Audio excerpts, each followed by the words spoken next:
Abercrombie, it's changed so much over the years. I used to love it. They have all the cool decoration options, and then they've gone to basics, but we're gonna go in, see what they have, and then probably be ignored by the staff there. So, look at it, it's screen printed.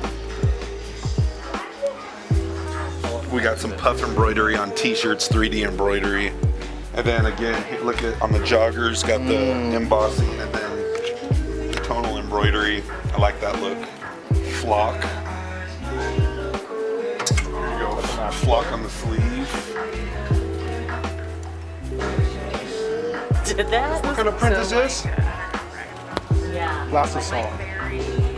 Screen printing on denim is coming up. We're gonna put out a trend report that we just started with denim on jeans and jackets. Oh yeah, I like this one. Right?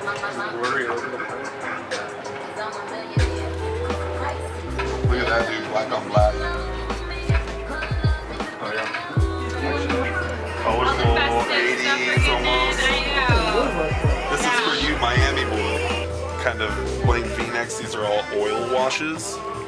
So you can kind of see it's darker on the edges and it kind of washes out. So they have a nice spring mix going on. I love that purple, man. Direct flock, some tonal embroidery, and then some chenille embroidery. Nice. That's the look for the spring.